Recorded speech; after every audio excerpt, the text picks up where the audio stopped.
One of the things that can be challenging when getting started in a repo is getting it set up so you can get to the point of running and building.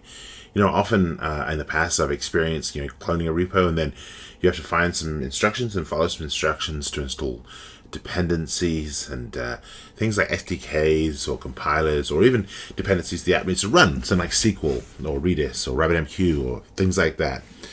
And so with Codespaces, we wanted to solve this problem and make it much easier to get started, much easier to get to the point where you can build and run your code.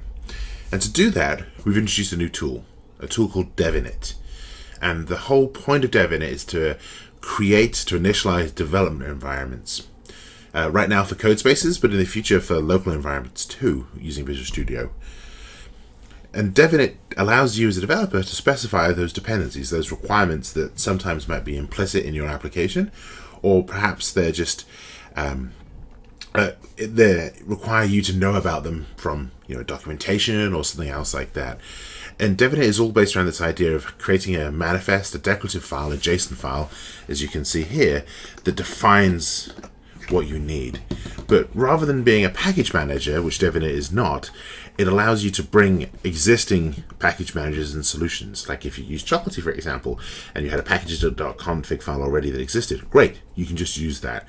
Devinit is just a little file that tells our code space that when we create those code spaces, we need to run this file and the contents in it and to create that environment. So that could be invoking, in this particular case for this eShop on web app, you can see the first thing here is we have the .NET Core SDK. And so that's telling the code space to make sure that there's the version of the .NET Core SDK.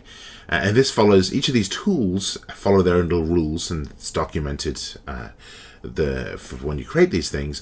But as a consumer of a repo, for the person using this for the first time, I don't need to worry about that. I can just have a code space that finds this file, which is devinit.json in the root, and creates it. I don't have to worry about the creation side of it. But you can see here, we've also in the C# and web example got like MS SQL with some default settings. So there's a version of SQL Server installed, which this app requires to run locally and debug locally. And then since the tool is using SQL, it's also using .NET Core, it's also using Entity Framework. And so you can see here we've installed, required the .NET Entity Framework tools are needed. And that's needed so you can do things like create a migration and stuff like that to get the database set up. And each of these tools, there's like 20 or so of them so far we're working on, and we're trying to expand that.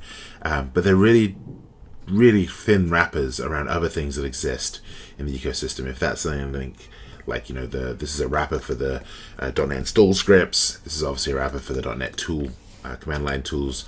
But these wrappers allow you, with devinit, to create this little JSON file that says, this repo needs this. And then when someone comes to use this repo in a code space, it'll get created, initialized, and they'll be able to be productive in minutes.